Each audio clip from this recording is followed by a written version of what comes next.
Joining me today on Impact Catalyst is Shawntia Lee, who is the founder of College Thriver. Welcome. Hi, thank you so much for having me. Pleasure to be here. So we're connected through the Seed Funders Opportunity Fund, and you applied into that or in the process of working with Seed Funders. I'm excited to dig in and share your story with our audience. So let's cover the basics first. Tell us a little bit about College Thriver, and we'll go from there. All right, perfect. So just to back up and just give my personal story, just so you know how it ties in. So I'm actually from Live Oak, Florida, which is like a very rural area here in the state of Florida, born and raised here. And I was actually the first in my immediate family to decide to go to college. So my mom, I think she got to maybe 11th grade, and my dad decided to do a GED. So no one in my immediate family knew the process or even knew resources that could help me get into college. So I actually figured this all out on my own. So I kind of built this platform for students like myself who are first generation minority students, and specifically even in a rural area, but the platform has even grown to be even bigger than that. So what we do is we actually help those students basically piece the resources together all in a single source platform. So when it comes to the college process, you're Googling, you're on all these websites, but there's no true source. And even I've dug into Department of Education, it just loops you around like days and you get stuck. So I said, man, why is there nothing out here where students can just go to a single platform and they can find all available resources that are specifically to their needs? So that was another thing. If you are, first generation, then you don't need to be, looking at things that don't apply to you. So it's specifically targeted for that student and their needs. And then it's a online platform that will be also have a mobile app component. And I've decided to do a gamification component because the college admissions process is so rigorous. It's actually depressing. I said, well, why don't we, reward students for going through the process? So as you achieve certain levels within the app, whether you've submitted 5 applications today, you've submitted your SAT scores, you've gotten scholarships, you record all that data in the app. And with that, you can then redeem points. And those points can lead to book vouchers, dorm room makeovers. I'm trying to work on getting, more and more sponsors. So that is the concept of College Thriver overall. That's a great idea. Try to make a difficult process more fun. So what are sort of the key areas? Obviously, money is in there. What are sort of the key different areas of connection to resources that you provide? I would say the key different thing is that we're giving them free. So when you're in a low income area, it's kind of hard for your parents to come up with the funding. So funding is the biggest gap for minorities, first generation, especially rural. So it's always like, okay, if I need tutoring, it's $300 an hour. Who can really afford that? So I think the biggest concept is I've been able to collaborate and build this ecosystem of other valuable nonprofits who are legit, they're up and running, and they do this stuff for free. So why not piece it together in the app and say, hey, I have a student looking for this. I have a nonprofit looking for this, and merge it together. Now, the beautiful part of it all is I will then be able to present this platform to the colleges who are my ideal customer and say, hey, we have this ecosystem of over 2,500 students. They're all qualified. Now your admissions advisors do not have to dig through, all that and waste time. We're going to send you qualified applicants. That's great. So when you talk about tutoring, you're looking at not only helping potential students through the application process, through the funding process, through the moving process, choosing a college process, but even once they're in, you're bringing services like tutoring and things that are applicable even after they've started college. Yeah, so the goal would be to help them within their first year. So we would pair them with one of our mentors. So that's the other component. We do have the mentoring platform. So once they're in, the first year of college, you're out there alone, you're confused, you don't know what you're doing. We want to give them that mentor component because yes, you have an academic advisor, and yes, you have all those people don't have that type of time to just really be able to dedicate that one-on-one experience that most students deserve, actually. And you mentioned a lot of the resources you're connecting are free, but obviously building and maintaining an app and all the administration and whatnot is not free.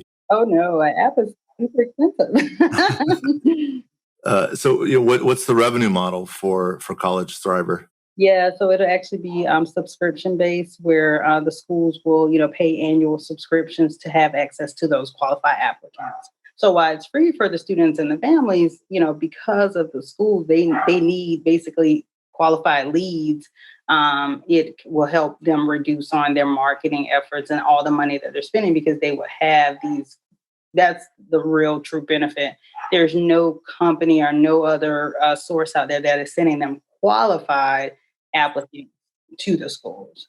So this really is a good fit when, as universities try to increase their diversity Exactly. of the student base, then becomes a tool they can buy into to help them do that. Exactly. That's great.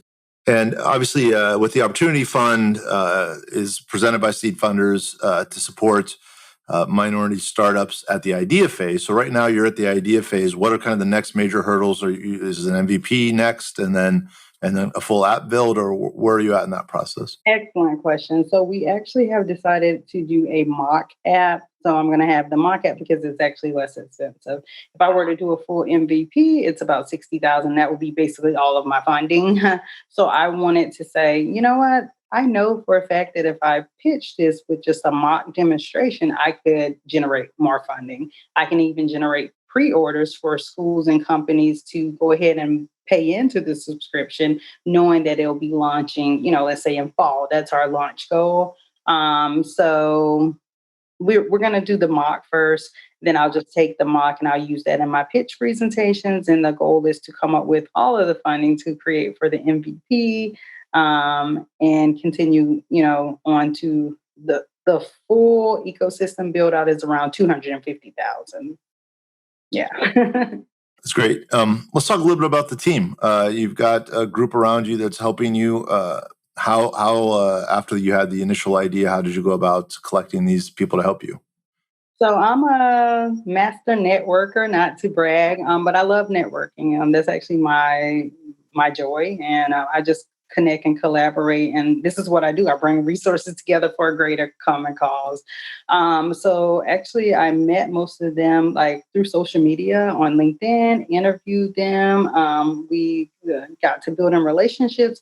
And then some of my team actually, I was awarded for the Orange County CARES grant, and I was able to actually they paid like for a 12-week contract assignment, and I was able to bring them in and just help get the business afloat. So that was really beneficial for us to, as a startup, as you know, the costs are always the number one thing. So that was something that was able to help us because it didn't come from out of our pocket. And when you map the journeys through, a lot of the resources are provided through partnerships, but there'll be some elements that you need to provide, and even informational things as part of that journey yourself. So, what's kind of the narrative, or what's kind of the story, or the sort of personality you're trying to give to the site, and then are there a couple sort of paths through that that people will come in and go down? You mentioned first time attendees to college may have different needs than the little more seasoned folks. How are you kind of dividing up your paths? Yeah, so we're literally going to start with, we want to build this out for 6th through 12th grade. When we start with the piloting, it would only be for 11th and 12th, just because we feel like they have the greatest need. And then once we gather the data from them and what we need to change, they'll basically be our focus group. And then once we have the information from them, then we can perfect it and say, okay, now we know with 11th and 12th grade, let's build 10, 9, 8, 7, 6. The reason I decided to start with 6th grade is because when you go into middle school, you then start thinking about, what am I going to do with my life? It may not even be college, but you start to thinking about, man, I'm in the middle school. And that was one of the things that I was not prepared for. I didn't start until 11th grade, maybe 12th. And by then it's just too late. It's too late. It's too much pressure. And students are really operating in desperation because they want to get out of their situation so bad, and they just were not prepared properly. So a big part of that is just even getting folks at that age, getting kids at that age to start thinking about it. Exactly. And that's probably where a lot of your internal work comes in, recruiting them and marketing to them to get them into the sort of the funnel or on the path. And then, the gamification I think would be useful there. And then how are you measuring? You mentioned, giving qualified candidates to the university. How are you measuring that path to say they've gone through all of this and completed it? So one of the important things I left out is actually I've been working in college admissions for the last 10 years. So I've worked for 5 different universities, and these are major universities. So what we will do is we will actually have all of their admissions requirements. We will know them. And so let's say if they need a certain GPA, a SAT score, all that, it'll actually be built all into the app as part of the gamification. The students won't know, but when they achieve these levels, it will basically alert us like boom, boom, boom, and then we'll be able to see, oh, hey, this student has achieved 2,500 points in the app and they are eligible for these 5 colleges. So we will know, the students won't, because that's the whole point.